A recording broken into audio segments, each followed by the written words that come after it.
Hey everyone, my name is Molly Getz. I'm a Villa Ambassador, and today we want to take a standard bob and shift it around a little, make it a little bit more swingy, make the hair dance a little bit more, and give it some really effortless looking layers. I don't know about all of you, but something I'm noticing when I am cutting my bobs is the shape may be giving me what I'm looking for, but what I'm missing is movement. So when we shake this bob around, you can see the top layer moves, but what actually is happening underneath is the hair underneath the top layer of the bob, it just kind of moves all as one unit. So in order to take away that helmet head look, if you will, I feel like I hear that word in the salon a lot, is I don't want to have a helmet looking bob. I want my bob to have some life to it. I'm going to share with you some really helpful ways that we can take this bob from being a round, solid shape and just give it a little bit of life.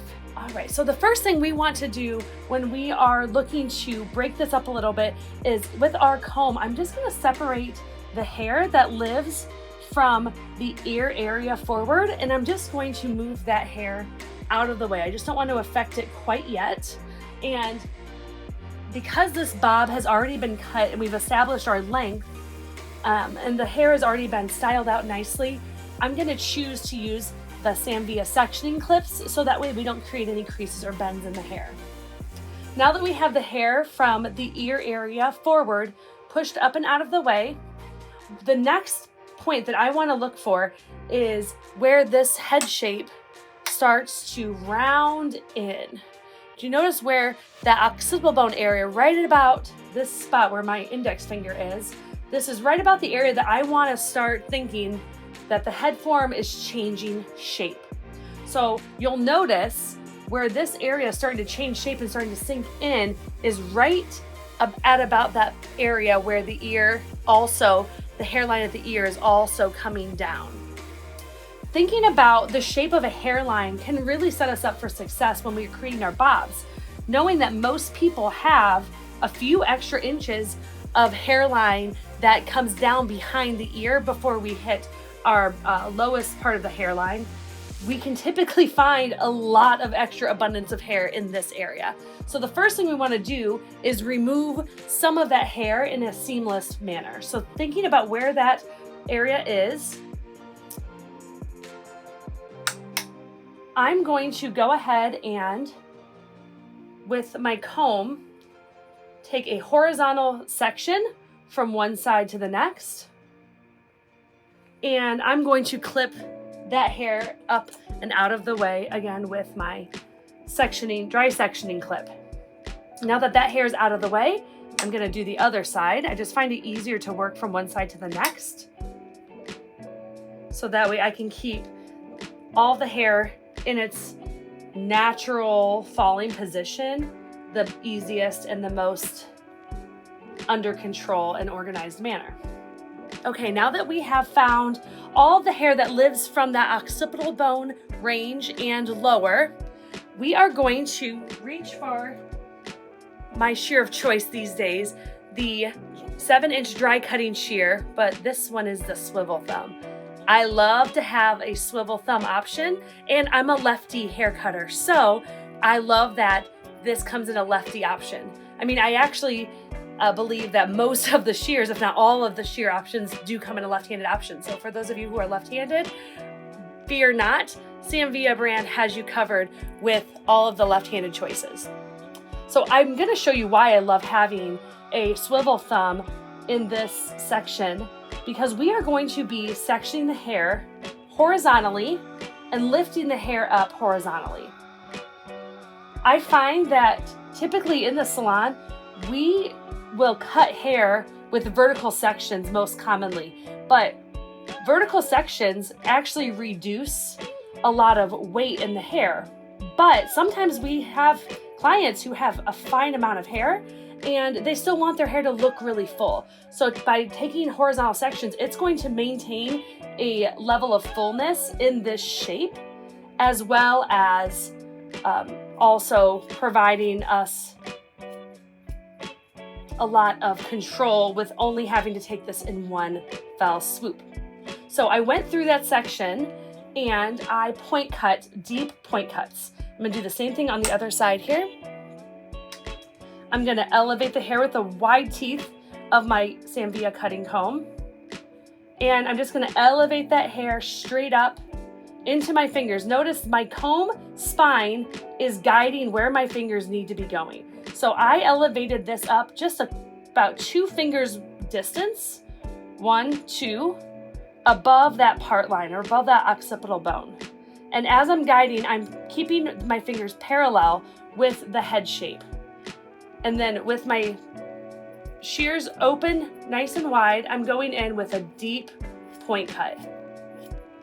These 7-inch dry cutting shears are incredible, not just because we're dry cutting right now, but because they can remove a lot of hair all at once very seamlessly. Now, when we drop that section, you're going to see how much just taking that section, elevating it horizontally up, changes the shape.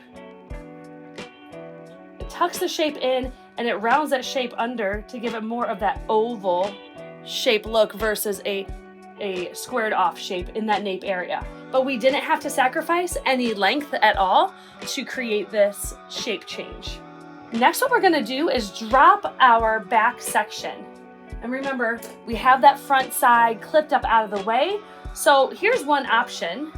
I do this a lot with my clients in the salon who want to wear a 1-length bob. We could just leave that undercutting layering. We could just let that be the last thing we do. And that alone gives us a nice bit of swing. See how it released a lot of that hair and you don't have so much of a bulky swing as it was. But we're gonna go ahead and take this another step further because this specific model, we are going to put some full feeling layers in the hair. And what I mean by full feeling layers, I mean that thinking intentionally, if I want hair to appear very full width-wise, I wanna make sure that I'm using horizontal sections and horizontal guidelines to create that look. If we always cut vertically or up and down, we're always going to be creating linear lines. That's great in some situations, but it's not always the preferred method.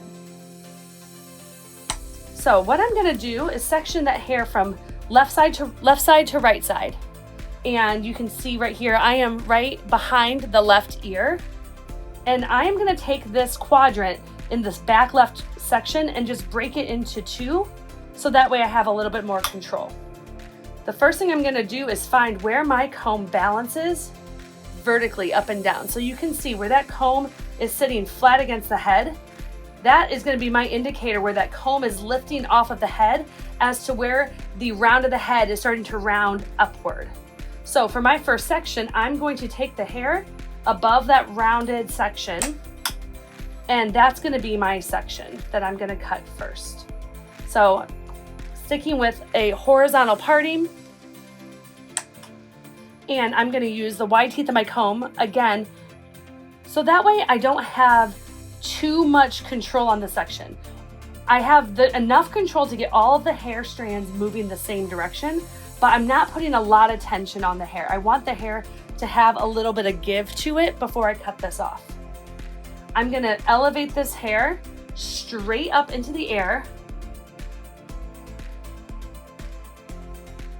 And I am going to keep my fingers horizontal and go through and just do some really deep point cuts again. And I don't want this line to look perfect and blunt straight across. So this point cut is gonna have a lot of jaggedness in it.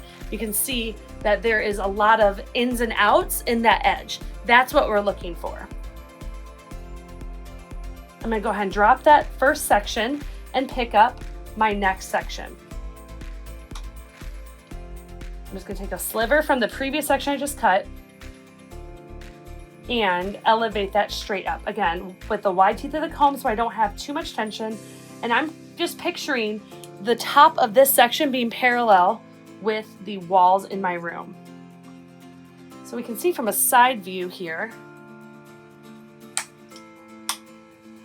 what I mean by that. So I'm picturing, since the head shape is round, we know that when we lift all this hair up, it's going to have a triangular effect when we're pulling all the hair to the same distance, or I'm sorry, to the same spot. So in order to maintain the same height of elevation or lifting the hair up, I want to picture the top of this section being vertical, straight up in the air, or thinking about it being parallel to the walls in your space. Now I have a guide from my previous section. It's right here in the very front of my fingers. And I'm gonna just do a deep point cut to that guide, but knowing that that guide, when I'm doing a deep point cut, I'm picturing that guide as being the middle ground. Some of the hairs around it are going to go shorter than the guide. Some of the hairs are gonna go longer than the guide. That's gonna be that middle point that I wanna aim for. And then that way, as we move around the head, we're always maintaining that same length throughout that whole shape. Okay, I'm gonna go ahead and continue and doing that on the other half of the head. So again, I've broken that hair up into that new quadrant up into half. Now you'll notice some people might say, but what about the hairs below the section? What if you don't take that section perfectly every time? I'm gonna show you a little trick. When we make the hair that is on the lower part of the section travel much farther than the hair on the top of the section, you're gonna see all of this hair start to fall out and give way. So notice how it's falling out and giving way right at that general area that we parted the hair in the previous sections. So in this exercise, we aren't really concerned about leaving hair out or having a disconnect from the hair from the bottom of the section to what we're cutting, because of the fact that that hair has to travel so far as it is that we're never going to, it's never going to reach anyway.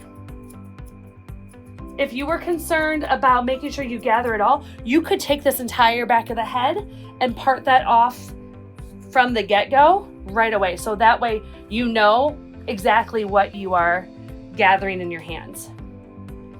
I love to picture hair cutting as 2 parts math equation and 2 parts sculpting and artistry. So if you are someone who cuts with a lot of precision, then it can sometimes be hard to take the precision away and cut with more artistry. Or some people are more artistic hair designers and they have a hard time using precision in their hair cutting. So I always encourage you to work on the area that you're not as strong in. For me, I wasn't ever as strong in the artistry of hair cutting. I was very much a precision hair cutter. So simple things that helped me with learning how to be more of an artistic hair cutter was not parting all of my hair off right away and cutting hair more with the feel of the shape versus this is the section I'm supposed to be in, so I have to cut it that way. I think that really helped me a lot. All right, so let's take a look at how this shape has changed now in the back half of the head. Notice how before it had a squared off edge to it. Now this bob is sitting much more rounded and we still have more of an oval shape to it. And let's make her dance.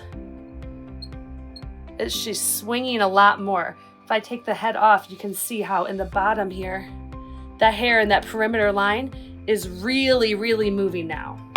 We really opened up the shape with just a couple super simple methods to make that hair dance and move, but we didn't compromise the perimeter length at all. Because what we're gonna do next is cut the entire front left section all together. I'm gonna come to the other side of my stand because I am gonna be pulling all the hair up and across to the other side of her head. So with a horizontal parting, I'm gonna gather all this hair into my hands, and I can go ahead and use the fine teeth of the comb on this side for the simple fact of wanting to make sure I gather all this hair into my hands, and I wanna make sure all the grains are moving in the same direction. So as we comb the hair into our hands, I'm being mindful that my body is staying parallel with the opposite side of the head. In this case, I'm standing on the right side, and I'm gonna make sure that my body position is staying right in line with where I want the hair to be moving towards me. when we're looking to condense cut like we are in this example, I want to make sure I can see where my guides are. So there's a lot of hair in this comb and it's really easy to lose our guide. So what I like to do is get all the hair in my comb so my comb is holding onto the hair, and I'm going to pick up my guide from the back and slide it into my comb at the back, and take my guide from the front and position that right in the very front of my comb. Now all I have to do is slide my comb out, and there's my guide from the front, and here's my guide from the back. And then I'm just gonna play connect the dots. So I'm gonna just take some deep point cuts again. Nice deep point cuts.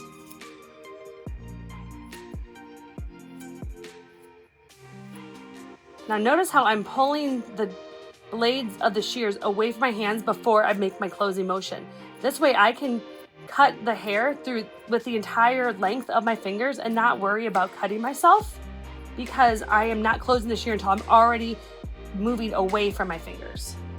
We're gonna go ahead and pull that section back up and over.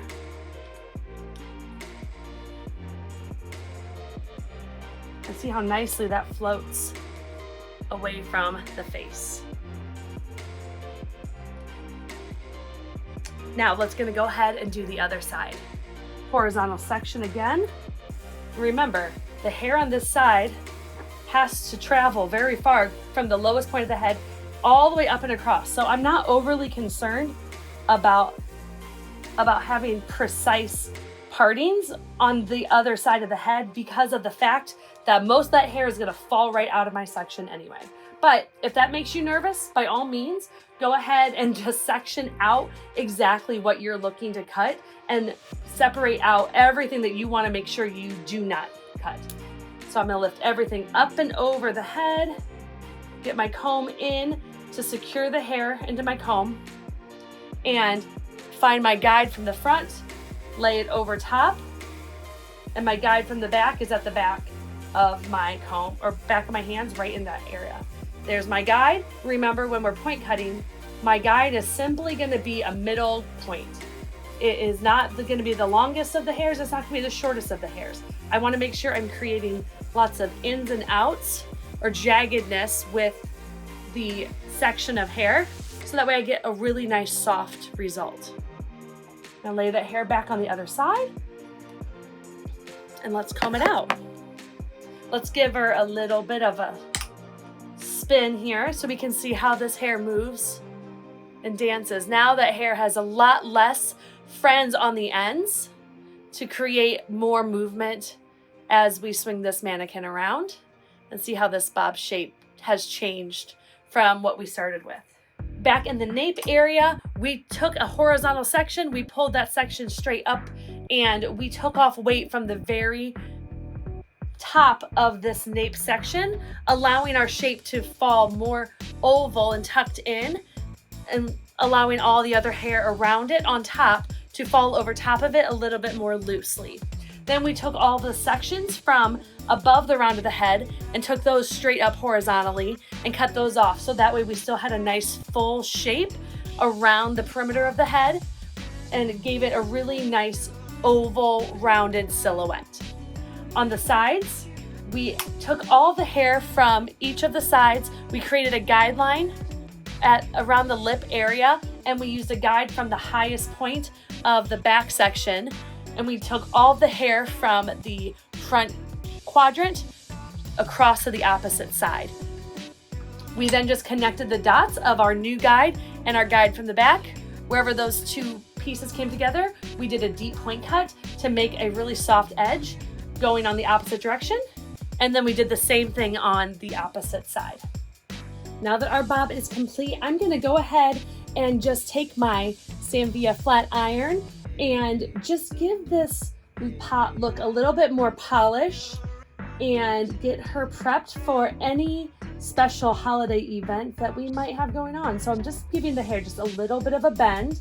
As you can see, she is a vibrant, beautiful redhead. So I have my iron set to color treated on my sleeker iron.